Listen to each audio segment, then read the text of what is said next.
You're listening to the Seen and Solved podcast, brought to you by Hubbard-Hall. Better results, less chemistry. Welcome back to Seen and Solved. I'm your host, Tim Pennington. For this episode, we're going to bring you something truly special.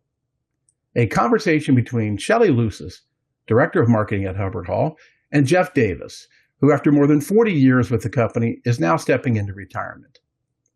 Jeff not only helped shape Hubbard-Hall over the decades, but he also hired Shelley almost 8 years ago. Jeff and Shelley sat down at D'Amelio's restaurant, a local staple in Waterbury, Connecticut, the very city where Hubbard-Hall was founded more than 175 years ago, and where it now proudly remains headquartered. We'll hear their candid reflection on lessons learned, industry changes, company culture, and the relationship that have defined Jeff's extraordinary career. So let's listen in.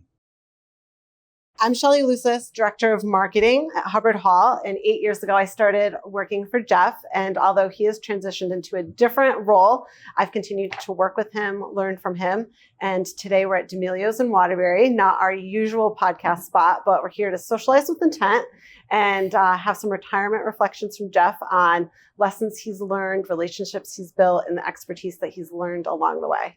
Well, thank you, Shelley. Look forward to talking to you. Welcome, Jeff. So if you could go back to day one, what is one thing that you could tell yourself? I think be patient, listen more, don't be in a hurry to get things done. I mean, just be steadfast and just patience, I think, is really a key. I think that's just typical. I started a long time ago.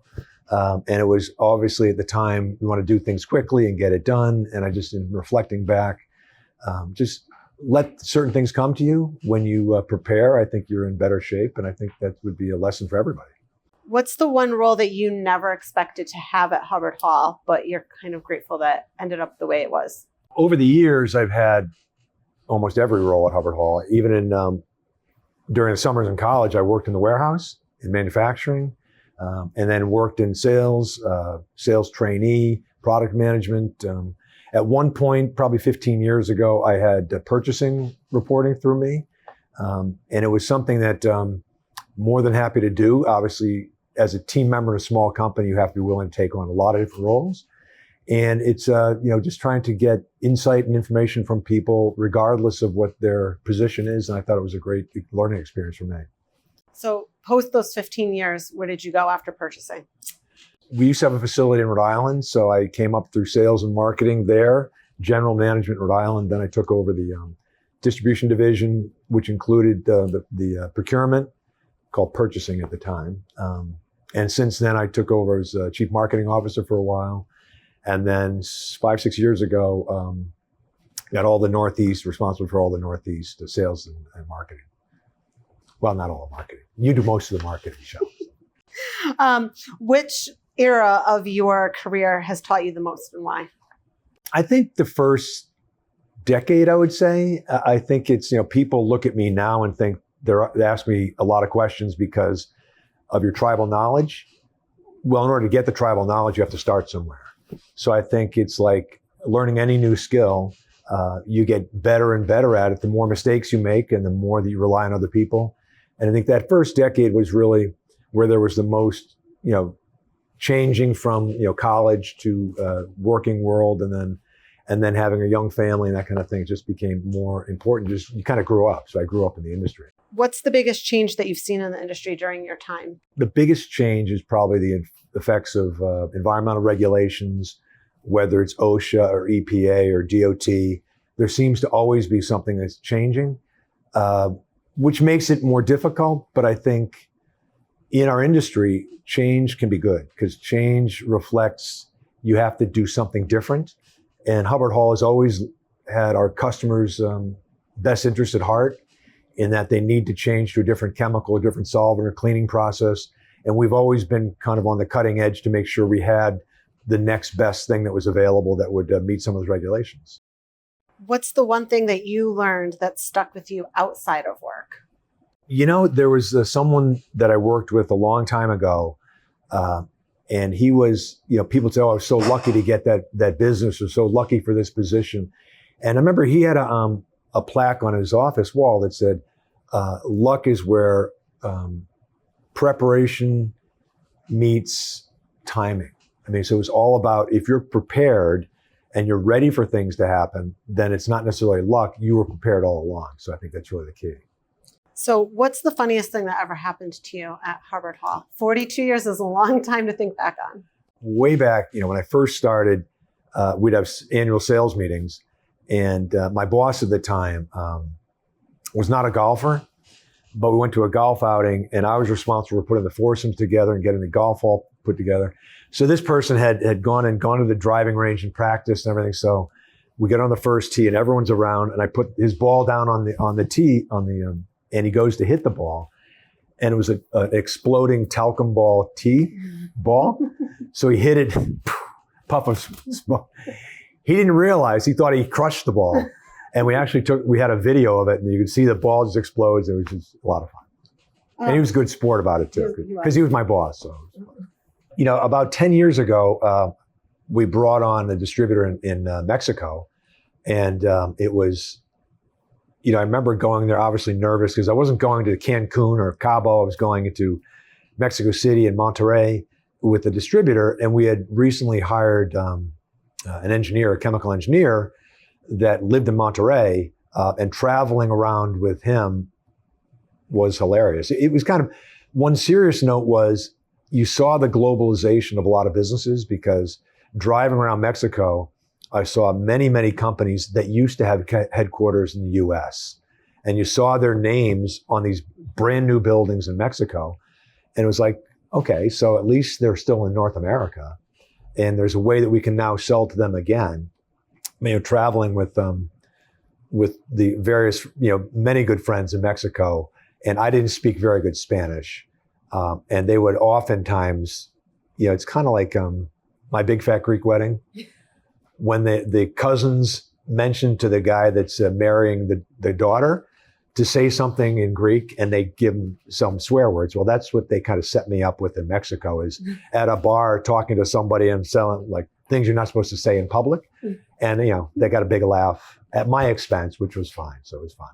Early in my career, we had a sales meeting down in Inman and it was, we were all much younger, 30 years younger, whatever. And the Inman facility had a big outdoor volleyball net right in the front yard.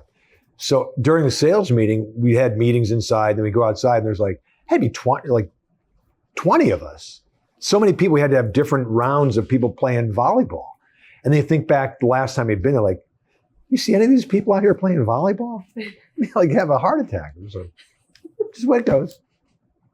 Talk a little bit, I guess, about our other facilities and the connections. My brother used to work at Hubbard-Hall too, a long time ago, and he was transferred down to Inman. So I had known of Inman and been there a few times, but it was, what they've been able to do down in Inman has been remarkable. I mean, you have a real skilled workforce down there. They really like the Yankee coming down there and talking to them because, I always ask them for, you got some sweet tea? And they tell me you can't say it. They don't say how you say it. That's exactly how you say it. So, but it's good. They're all good. Good people. A lot of good people at Hubbard-Hall. Which project still makes you smile when you think about it? Over the years, people that I've worked with that look for someone to help them, to mentor them. I think, look back and say, people like yourself, I think, hiring you 8-10 years ago, I remember meeting with Molly at the time about, is this the person? I said, I think we have the right person. You came in with your multicolored spreadsheets. And I said, I think we can work with Shelley. So I just like that kind of thing, things that stick out is what's the one thing people would be impressed by? And I said, that's people's attention to detail and focused on how they're going to make the company better. Do you ever have we'll look back on this later moment and laugh? And then what is that? We'd acquired a number of different companies over the years. And early on, probably 25 years ago, we had purchased a company in Providence that we had fought tooth and nail competing with this company, for at the time, my 10 or 15 years in the business. And we used to have meetings we'd sales meetings and call them the enemy and we're going to have a jihad or whatever. But I think back after the fact, getting to know the people, because we eventually acquired the company and some of those people are still with the company. And just be careful, who's in the next office because you may work with them someday. So I think it's been really a good ride. Who had the biggest influence on your career? After I got to Hubbard-Hall, I would probably say Chuck Kellogg, who was Molly's dad. When I came to Hubbard-Hall, he was the CEO. He had been a partner with my father back in the 60s and 70s. And then my dad passed away about in the early 80s. And Chuck was kind of the last person that had that direct connection with my father. So it was just always reassuring that I always saw him as kind of a father figure, even though, I don't think I ever told him that, but I think it was just like a different relationship that you can expect in workaday world. So it was good. What would be one thing that Chuck told you, or a quote or something that's kind of even stuck with you?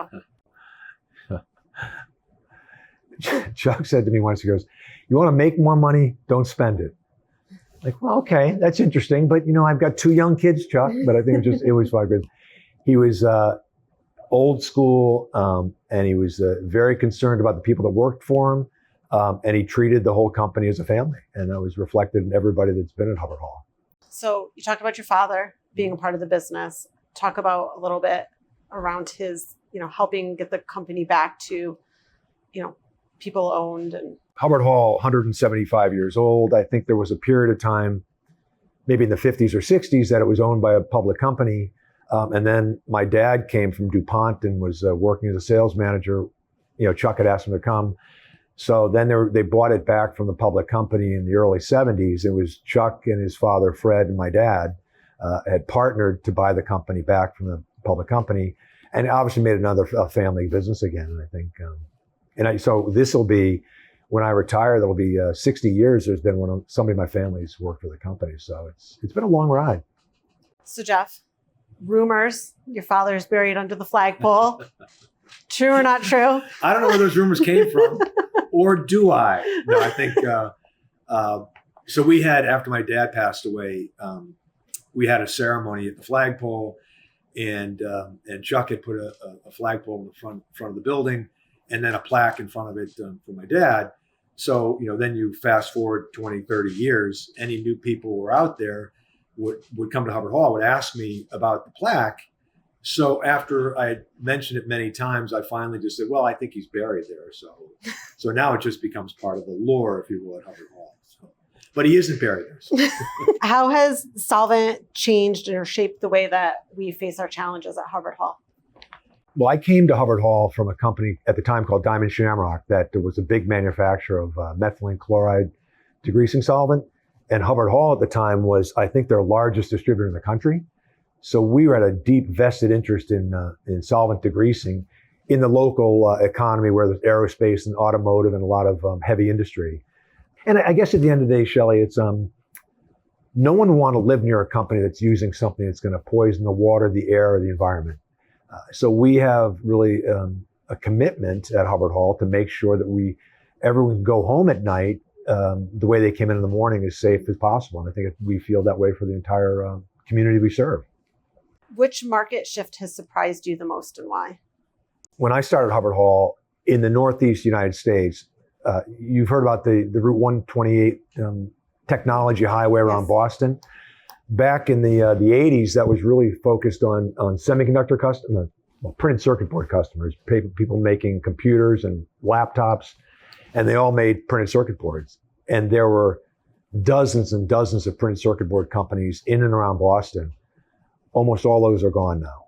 They've gone to the Far East, they've gone to Mexico. So even as time has evolved, there's always been the next technology, the next innovation in the Northeast that has been able to sustain the business that we have. And today, like I said, the Northeast around Boston is a big semiconductor hub. So all the chips being made for everything from electric vehicles to iPhones and everything in between.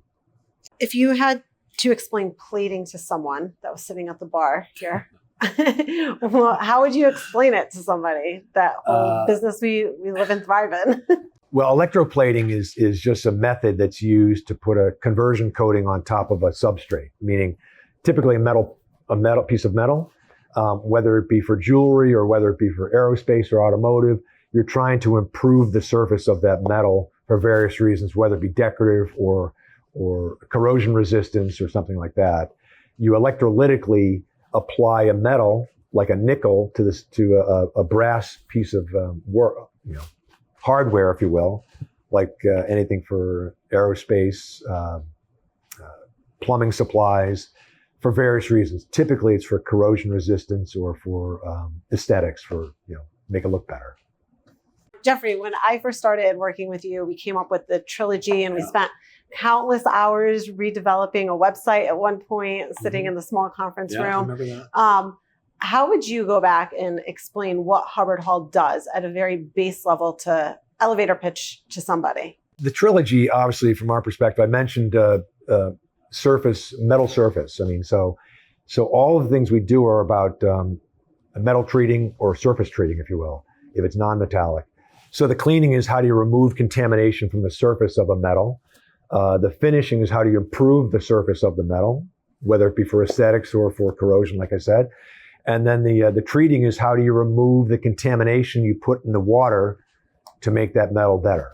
I mean, so it's really, you need experience and expertise. And I think that kind of encapsulates what Hubbard-Hall brings to the market is a partner to our customers to help them improve their process, reduce redundancy, improve their or lower their total cost. It's all about trying to make sure our manufacturing base in the Northeast specifically is here for generations ahead. What will you miss most, besides me, when you walk out the door? Well, you got to stop it right there. I can't miss it. I think the uniqueness of Hubbard-Hall is you have the opportunity in a small company to get to know many different facets of the business and many different people. I think it's, at the end of the day, it's all about the people, I think, and getting close to the people, mentoring the people, and listening to the people, and really finding a way to find that camaraderie to make a better company. What's something that you're glad that you'll never have to do again? It's paperwork. No one loves paperwork, right? So I think it's the reporting and the paperwork. I think it's the natural flow, ebb and flow. As they say, kind of do the things you dislike most the first, trying to stay ahead of that and always try to stay on top of the detail and the reports and the paperwork. If this company was a cocktail, which one would it be, Jeffrey? Well, I would say it just happens to be one that's right next to me, an old fashioned.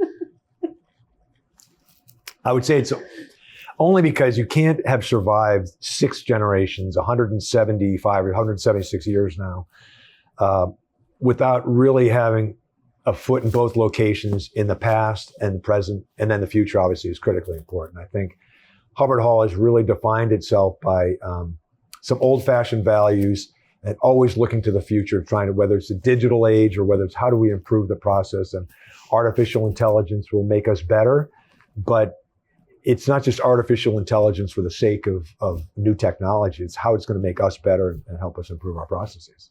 So you've watched Molly grow up in the business. I have, well, since before she was in the business. Yeah. So what would you say kind of is your parting words to Molly?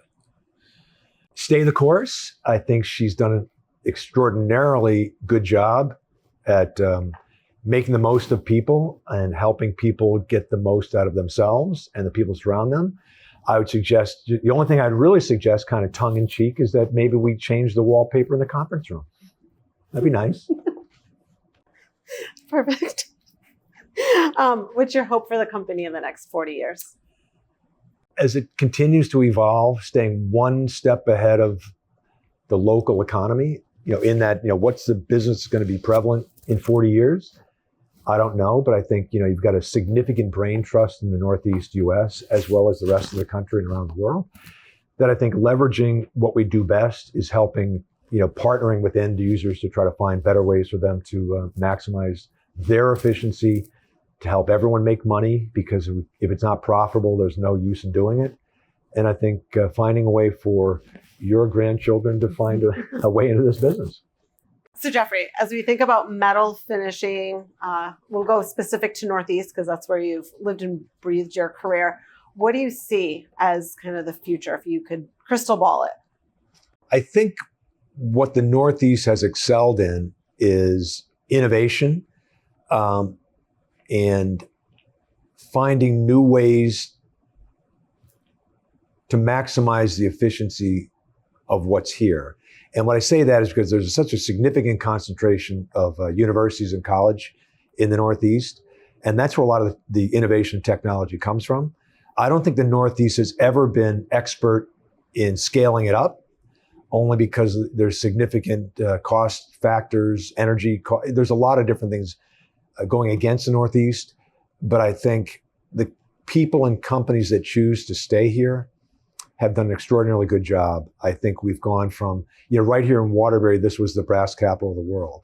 And I think after the Civil War and all the world wars in the 20th century, Waterbury became really like the Silicon Valley, if you will, of that period. Will it be there again? I don't see why it can't be, but it may not be a pounds and gallons kind of business. It's not going to be a volume-driven business. It's going to be insight, expertise, experience, and our ability to leverage our relationships with the customers and suppliers and the institutions that are here to get to that next level. I mean, will we be the Silicon Valley again? I don't think so, but there will be Silicon Valley type businesses all over the country that'll be hotbeds of certain insight. I think artificial intelligence and everything involved in chip manufacturing is going to be here, I think, to stay. And I think aerospace, automotive is going to become autonomous, I think, eventually.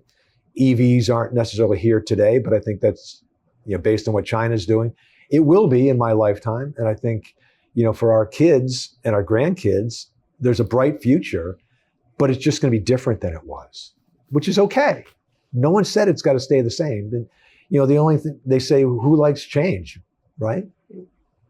Babies with dirty diapers. I mean, the rest of us don't like change, but I think we have to embrace it because that's where we're going to find the next gem of a business. And I think Hubbard-Hall has been here for so long to sustain that for the next 175 years, I think is probably going to happen. I won't be a part of it, but it's going to happen.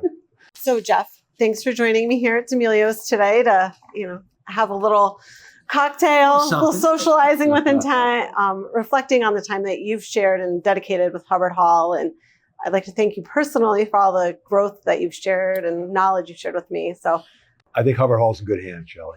Yeah. And I appreciate the time. Thank you.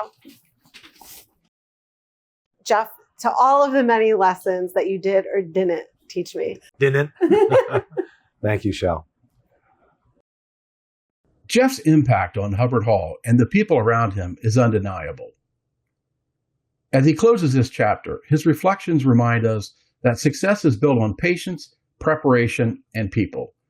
We thank Jeff for his years of dedication and leadership, and we wish him all the best in his retirement. And to our listeners, thank you for joining us for this special episode. We'll see you next time here on Seen and Solved. Thanks for listening to Seen and Solved by Hubbard-Hall. For more episodes, visit hubbardhall.com or wherever you get your podcasts. Be sure to like and subscribe, rate and review, and join us on social media. Produced by Awcast.